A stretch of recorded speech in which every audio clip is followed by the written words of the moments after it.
My name is Elisa Morgera and I'm professor at Strathclyde University in Glasgow. Together with my colleagues at the Strathclyde Centre for Environmental Law and Governance, we study the role of law in the protection of the environment and the protection of human rights. Already during the debate preceding the Brexit referendum, many voices from scientists, the media and civil society highlighted the very positive role of the EU in the raising of environmental standards in the UK, ranging from cleaner beaches to clean air to more sustainable agricultural activities. So the role of the EU has had a visible positive impact on everyday life. Our own standards of well-being, our food, water, our health, they all depend directly on the quality of the environment, which is subject to increasingly complex threats such as climate change. And in many cases, the risks to the environment derive from a priority attached to short-term economic gains, usually to the benefit of few, as opposed to longer-term sustainability approaches to the benefit of all, including the least powerful and most vulnerable members of society. So there are two implications deriving from the UK exit from the EU that will have impacts on our lives. First of all, there is a risk of lowering those environmental protection standards, including standards related to our rights, the rights of the public to have access to environmental information, to be part of the decision-making related to the environment, and to have access to justice in environmental matters. In many of these cases, the UK, even outside of the EU, will still have international obligations deriving from international treaties on the environment. But the EU has played an important role in making those obligations clearer and more detailed, and has helped by pulling together resources and expertise across all the member states to find particular solutions to such complex problems. So the second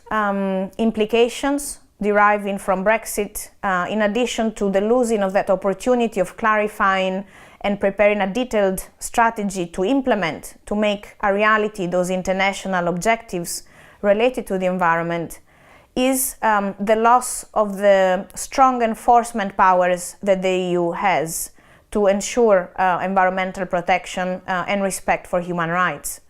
Now again, if we think that the UK still is subject to scrutiny by other international institutions, we may think that that may not be a big difference, but those in other international institutions in the area of environment are of a soft nature. They're authoritative, but they're not legally binding. Now, I'm aware that the UK government has indicated that one of the advantages of Brexit would be freeing the UK from the scrutiny of EU institutions, and in particular the Court of Justice of the EU. But the reality is that in the area of environment and its implications for human rights, the Court of Justice has demonstrated deference for choices made at the national level, and it has intervened only where there was a very clear disregard for environmental implications. Now, in the case of those important rights for the public to have access to environmental information, be part of decision-making, and have access to justice in environmental matters, there's also another international treaty that would still be binding on the UK after Brexit, and that is the European Convention on Human Rights. Under that treaty, we have a legally binding enforcement system. The European Court of Human Rights has been vigilant in ensuring that the UK, as well as other states party, respect and realize those rights of the public to have access to information, decision-making, and access to justice in environmental matters.